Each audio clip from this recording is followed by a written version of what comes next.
ذوق کہانی کے معزز سامعین کو السلام علیکم۔ دوستو، بڑھتے ہیں آج کی کہانی کی طرف۔ ایک دن پھوپھو آئیں اور بتایا کہ ہماری تایا کی بیٹی بینش کو طلاق ہو گئی ہے۔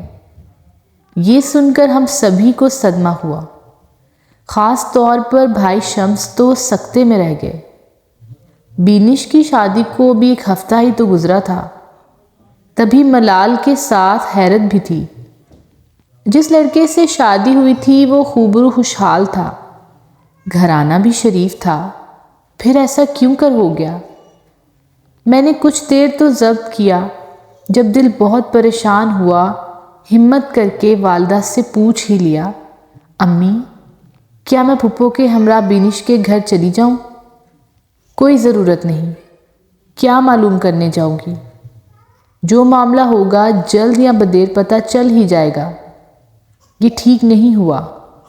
شمس بھیا بولے، اچھا ہی ہوا ہمیں رشتہ نہیں دیا تو خدا نے اس کو بھی اجاڑ دیا۔ بیٹے کے سوال کے جواب میں امی نے ایسا بے تکا اور غلط جواب دیا کہ ہم سب دم بخود رہ گئے۔ اللہ پاک کا کام جوڑے بنانا ہے، گھر اجاڑنا تو انسان کے غلط فیصلوں کی وجہ سے ہوتا ہے۔ پھوپھو چپ نہ رہ سکیں۔ بھابھی جان، بڑے بھائی صاحب نے کب انکار کیا تھا؟ آپ ہی نے جہیز کی خاطر بنتی بات کو بگاڑ دیا تھا، ورنہ بینش تو شمس کی بچپن سے منگیتر تھی۔ ہاں امی، آپ کو کیا پتا جس بندھن کو لالچ میں آ کر آپ نے پل بھر میں توڑ ڈالا تھا، اس کا کتنا دکھ ہم دونوں کو ہوا تھا۔ شمس بھائی کے منہ سے یہ بات بے ساختہ ایسے نکل گئی کہ اماں غصے سے سرخ ہو گئیں اور بھیا کو مخاطب کر کے کہا، چپ گستاخ، شادی شدہ ہو کر اپنی منگیتر کا ماتم لے بیٹھا ہے۔ بیوی تو پہلے ہی روٹھ کر میکے بیٹھی ہوئی ہے، اوپر سے تیری یہ باتیں اس کے کانوں تک پہنچ گئیں تو تیرا گھر بھی اجڑ جائے گا۔ وہ تو اجڑے گا ہی، آپ نے بے گناہ بینش کی بددعائیں جو سمیٹی ہیں، جہیز کے لالچ میں بڑے گھر کی بہو بیاہ کر لائیں تھی، اب کہاں ہے وہ جہیز؟ سارا سامان اٹھا کر تو وہ پہلے دن الگ ہو گئی۔ آپ کو کیا ملا اپنے سے زیادہ حیثیت والوں میں بیٹا بیاہ کے؟ اماں غصے سے اٹھ کر یہ کہتی ہوئی کمرے کے اندر چلی گئیں کہ رہنے دے، بڑا آیا تایا کی طرفداری کرنے والا۔ میں نے کہہ دیا ہے، خبردار جو ان کے گھر گیا۔ امی کا یہ جملہ ابا جان نے سن لیا، جو اسی وقت گھر لوٹے تھے۔ آتے ہی انہوں نے مجھ سے کہا، بیٹا تم ضرور تایا ابا کے گھر جاؤ اور جا کر معلوم کرو کہ کیوں ہماری بینش کے ساتھ ایسا واقعہ ہوا ہے۔ تایا اور تائی کی دلجوئی کرنا، اپنی ماں کی باتوں پر مت جانا، ان بیچاروں پر بڑا حادثہ گزرا ہے۔ تمہارے تایا ابو مجھ سے تو خفا ہیں مگر تم سے نہیں، اس لیے تم ضرور جاؤ، اور اگر شمس جانا چاہے تو اس کو بھی ساتھ لے جانا۔ ابا کی ہدایت پر میں پھپھو کے ہمراہ تایا ابا کے گھر چلی گئی، مگر والدہ نے شمس بھائی کو نہ جانے دیا۔ انہوں نے کہا بھی کہ جو امی جو ہوا تھا ہو گیا، تایا ہمارے دشمن تو نہیں، اور جو ہم ان کی غم گساری نہ کریں۔ ابا بولے، بیٹا ماں کی باتوں پر مت جاؤ، ان بیچاروں پر بڑا سانحہ ہوا ہے۔ جی ابا جان، کسی وقت میں بھی جاؤں گا، لیکن امید ہے کہ تایا ابو اب آپ سے خفا نہیں ہوں گے۔ تایا کے گھر میں قدم رکھتے ہی مجھ کو احساس ہو گیا کہ فضا سوگوار ہے اور کوئی ایسا واقعہ ہو چکا ہے جس نے اس مکان کے ہر مکین کے دل پر چپ کی مہریں ثبت کر دی ہیں۔ میں سیدھی تائی امی کے پاس چلی گئی۔ انہوں نے شفقت سے میرے سر پر ہاتھ پھیرا اور کہا، بیٹھو بیٹی، اتنے دنوں بعد کیسے آنا ہوا؟ تب میں نے ڈرتے ڈرتے ان سے پوچھا، کیا یہ سچ ہے کہ انہوں نے بینش کو؟ میری بات پوری ہونے سے پہلے ہی بینش سامنے آ گئی اور بولی، آپی مجھ سے پوچھئے کہ کیا ہوا ہے۔ پھر وہ بتانے لگی، میں جس راستے سے کالج جایا کرتی تھی وہاں ایک لڑکا موٹر بائیک پر ہر روز ہمارے پیچھے آیا کرتا تھا۔ خالدہ میری دوست کا گھر راستے میں پڑتا تھا، تبھی ہم دونوں اکٹھی کالج سے نکلتی تھیں۔ ہمیں بہت غصہ آتا تھا جب ہم اس لڑکے کو اپنے پیچھے آتے دیکھتی تھیں۔ میں برقع اوڑھتی تھی جبکہ خالدہ بغیر برقع ہوتی تھی۔ اس لڑکے کا نام ہمیں معلوم نہیں تھا۔ خالدہ نے اس کا لقب آوارہ گرد رکھ دیا تھا۔ جب وہ پلٹ کر دیکھتی تو کہتی، بینش تیز چلو، وہ کم بخت پھر آ رہا ہے۔ وہ آوارہ دراصل خالدہ کے پیچھے آتا تھا کیونکہ اس کی توجہ میری سہیلی کی طرف ہی رہتی تھی۔ وہ اسی پر زیادہ تر فکرے کستا تھا۔ اگر وہ کالی چادر اوڑھے ہوتی تو کہتا، کالے بادلوں میں چاند چھپا ہوا ہے۔ اگر اس کے کپڑے سفید ہوتے تو کہتا، حوروں کا لباس پہنا ہوا ہے، کہیں تم حور تو نہیں ہو؟ غرض وہ ہر طرح سے ہمیں زچ کرنے کی کوشش کرتا تھا۔ وہ اچھے کردار کا نہیں تھا کیونکہ بہت واہیات گانے اپنی پاکٹ ٹیپ ریکارڈر میں لگائے رکھتا تھا، مگر ہم اس طرح ظاہر کرتی جیسے ہم اس کا کوئی نوٹس نہیں لیتی ہیں۔ ایک دن اس نے حد کر دی، موٹر سائیکل خالدہ کے قریب روک کر اس کو لفٹ کی پیشکش کی، اور جب وہ پیچھے ہٹی تو اس کے بہت قریب موٹر سائیکل لانے لگا۔ وہ گھبرا گئی اور اس کے ہاتھ سے کتابیں گر گئیں۔ وہ دوڑ کر میرے پیچھے چھپ گئی۔ مجھے اتنا غصہ آیا کہ میں نے کھینچ کر چپل اس آوارہ کے سر پر جڑ دی۔ اس سے پہلے کہ وہ کوئی کارروائی کرتا، ادھر ادھر سے لوگ جمع ہونے لگے۔ اپنی پٹائی کے ڈر سے وہ بھاگ کھڑا ہوا، مگر جاتے جاتے اس نے جھپٹ کر میرا پرس چھین لیا اور یہ جا وہ جا۔ مجھے پرس کا کوئی دکھ نہیں تھا کیونکہ اس میں کچھ بھی نہیں تھا۔ طالب علمی کے زمانے میں پرس میں 2-4 روپے ہی ہوتے ہیں یا پینسل وغیرہ۔ البتہ اس میں میرا شناختی کارڈ تھا جس پہ میرا نام اور گھر کا پتہ لکھا ہوا تھا۔ بس اسی کا مجھ کو دھڑکا تھا۔ اس حادثے کے بعد وہ دوبارہ ہمیں دکھائی تو نہیں دیا۔ ہم نے سمجھ لیا کہ وہ ڈر گیا ہے، اب ہم کو تنگ کرنے نہ آئے گا۔ فائنل ایئر کے پیپر ختم ہوئے تو میں گھر بیٹھ گئی۔ ان دنوں یوں بھی شمس سے رشتہ ٹوٹ جانے پر مغموم رہنے لگی تھی اور خود سے لاتعلق سی ہو گئی تھی۔ رشتے آتے تھے مگر میں ان میں دلچسپی نہ لیتی تھی۔ اماں کچھ بتانے کی کوشش کرتی تو چڑ کر کہہ دیتی کہ جہاں مرضی بیاہ دیں، مجھ سے کیوں پوچھتی ہیں۔ انہی دنوں میرے لیے ایک رشتہ آیا۔ سنا کہ بڑے امیر لوگ ہیں، لڑکا بھی تعلیم یافتہ ہے۔ اماں نے ہاں کر دی۔ انہوں نے جلد شادی کی تاریخ مانگ لی۔ ابا صرف لڑکی کو بہو کے طور پر رخصت کر کے گھر لے جانا چاہ رہے تھے، اور ابھی تو آپا بھی بیٹھی تھیں۔ ان کا رشتہ نہیں ہوا تھا۔ امی نے سوچا ایک بیٹی کا فریضہ ادا ہو رہا ہے اور اچھے خوشحال گھرانے ہیں، امیر لوگ ہیں، ان کے توسط سے بڑی لڑکی کا رشتہ بھی کسی اچھے گھر میں ہو جائے گا۔ ایک دن میں نے آپا سے پوچھا بھی تھا کہ آپ نے لڑکا دیکھا، کیسا ہے؟ وہ بولی بہت اچھا، دراز قد اور خوبصورت شکل صورت کا ہے، کہو تو تصویر منگوا دوں؟ مگر میں نے منع کر دیا کہ جب نصیب میں یہی ہے تو اب تصویر کو کیا دیکھنا۔ پہلی منگنی تو راست نہ آئی، اب جس سے بھی شادی ہو جائے کیا فرق پڑتا ہے؟ جب اماں ابا بہنوں سبھی نے دیکھ لیا ہے تو میں نے کیا دیکھنا؟ لڑکے نے بھی تو مجھ کو دیکھنے کی بات نہ کی تھی، اپنے گھر والوں کی پسند پر بھروسہ کر لیا تھا۔ جب چچی نے منگنی برقرار نہ رکھی تو میرے والدین نے کہیں تو میری شادی کرنی تھی۔ شادی کے دن میں بے حس بیٹھی تھی، دل کہیں تھا دماغ کہیں۔ جب وہ کمرے میں آیا اور اس نے میرا گھونگھٹ اٹھایا تو میں چونک پڑی۔ مجھے اپنی آنکھوں پر یقین نہ آ رہا تھا، یہ تو وہی آوارہ تھا۔ اس نے آتے ہی کہا، محترمہ تمہاری چپل کھانے کے بعد قسم کھا لی تھی کہ اس احسان کا بدلہ ضرور دوں گا جو چپل کی مار سے مجھ پر قرض ہو گیا تھا۔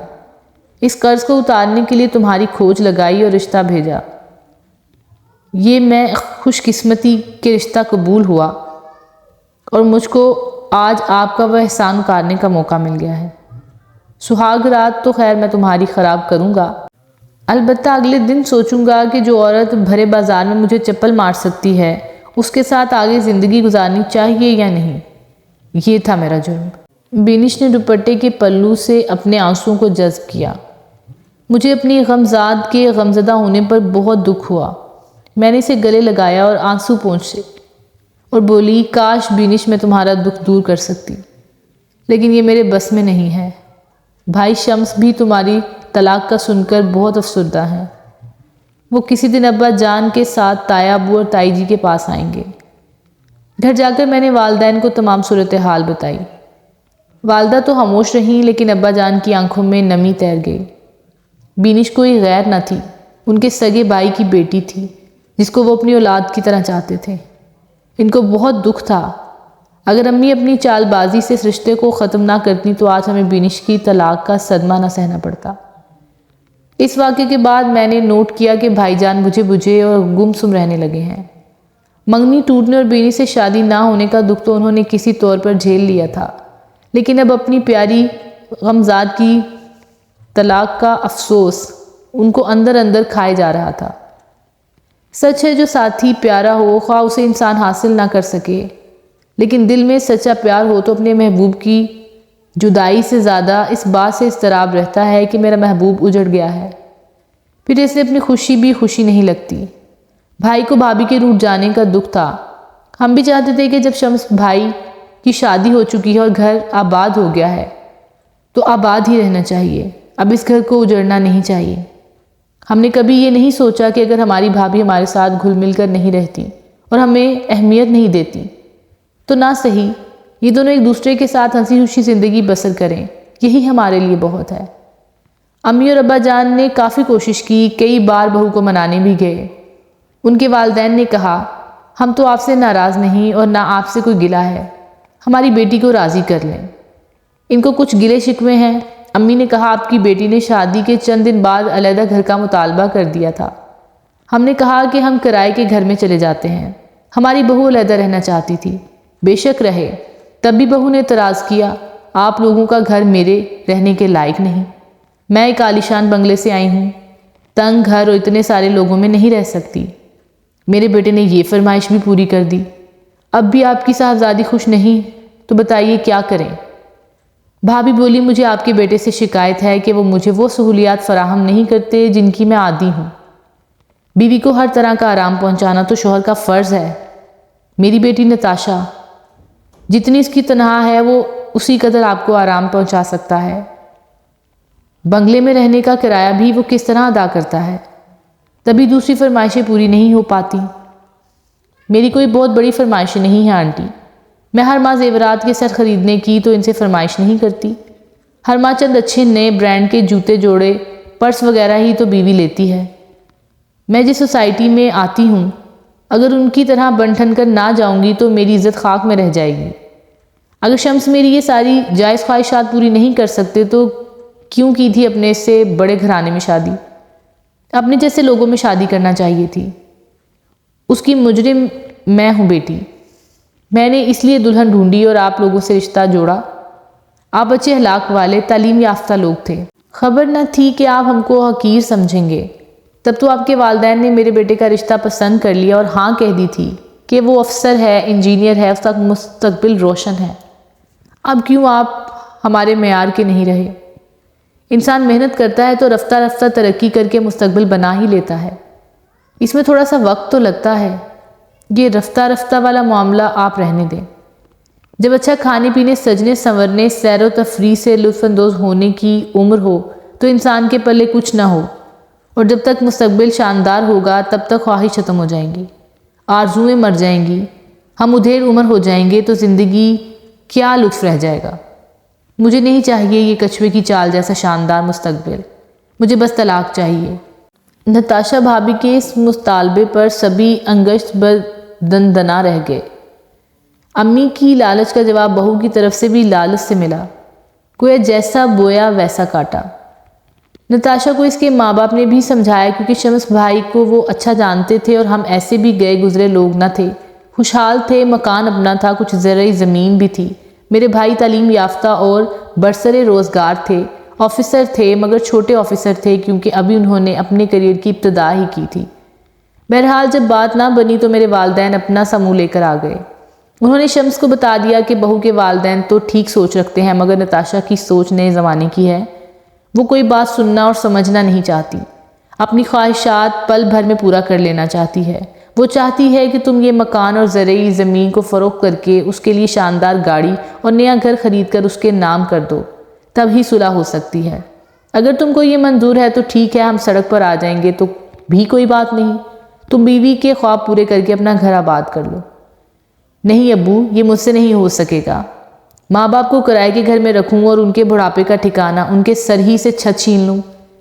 یہ گھر میں نے تو نہیں بنایا، آپ نے اپنی محنت سے بنایا ہے، کیا اس لیے کہ آپ کی بہو کی خوشنودی کی خاطر بڑھاپے میں سڑک پر آ جائیں؟ ایسا نہیں ہوگا، مجھے نتاشا کی یہ شرطیں منظور نہیں ہیں۔ اگر میں آج اس کے یہ خواب پورے کر دوں گا تو کل وہ اور خواہش پوری کرنے کا تقاضا کرے گی، کیونکہ ایسے لوگوں کی خواہشوں کا کوئی کنارہ نہیں ہوتا۔ ان لوگوں کے ساتھ عمر بھر رہنا اور ان کی خواہشات کو پورا کرنا آسان نہیں ہوتا۔ اب تو ہماری اماں بھی سکتے میں تھیں کہ انجانے میں کیسا غلط فیصلہ کر بیٹھی تھی۔ بس اس طرح سے نہ چاہتے ہوئے بھی بھائی جان نے نتاشا کو طلاق دے دی۔ وہ جو کہتے ہیں کہ اللہ تعالیٰ جوڑے آسمان پر بناتا ہے، وہ بات صحیح ہے۔ اللہ تعالیٰ کی طرف سے بھائی اور بینش کا جوڑا بنا ہوگا، مگر انسان کی اپنی نادانیوں کے جہیز کے لالچ میں میری ماں نے غلط فیصلہ کروا دیا۔ لڑکی والوں نے سوچا تھا کہ لڑکا انجینئر ہے اور آفیسر ہے، یہ نہ سوچا کہ ہماری لڑکی کسی اور طرح کے طرز زندگی کی عادی ہے۔ ان لوگوں نے طرز زندگی میں نہ مل سکے گی۔ ماں باپ کو بھی سوچنا چاہیے تھا کہ لڑکی جس جگہ جائے گھر کا ماحول اس کے جیسا ہو اور حیثیت میں برابری لازم ہے، تاکہ اونچ نیچ برتری کمتری کا تصور ان کی ازدواجی زندگی میں حائل نہ ہو۔ جو ہونا تھا سو ہو کر رہا۔ اس کے بعد والد صاحب تائی ابو کے گھر گئے، بڑے بھائی سے معافی مانگی اور ایک بار پھر ہماری اماں نے تائی کے آگے جھولی پھیلا کر بینش کا رشتہ شمس بھائی کے لیے مانگا۔ اماں کو سبق تو مل گیا تھا، لہٰذا اب بیٹے کی خوشی کو مد نظر رکھ کر انہوں نے بھی منت و سماجت سے کام لیا۔ تبھی جانتے تھے کہ بینش سے اچھی لڑکی ہمیں نہیں مل سکتی۔ ہماری بھابھی بننا بینش کے مقدر میں تھا، لہٰذا وہ دلہن بن کر آ گئیں۔ لیکن متعلقہ ہونے کے بعد ہم سب پھر بھی خوش تھے کہ ہمارے گھر کی خوشیاں لوٹ آئی تھیں اور ہمارے گھر کو ہیرے جیسی اچھی بہو بھی مل گئی تھی۔ بینش میں ایسی خوبیاں ہیں کہ خدا ایسی بھابھی ہر کسی کو دے، آمین۔ دوستو، امید ہے کہ آپ کو آج کی یہ کہانی ضرور پسند آئی ہوگی۔ مزید اچھی کہانیوں کے لیے میرے چینل کو سبسکرائب کرنا نہ بھولیے گا۔ ملتے ہیں اگلی کہانی کے ساتھ، تب تک کے لیے اپنا بہت سارا خیال رکھیے گا۔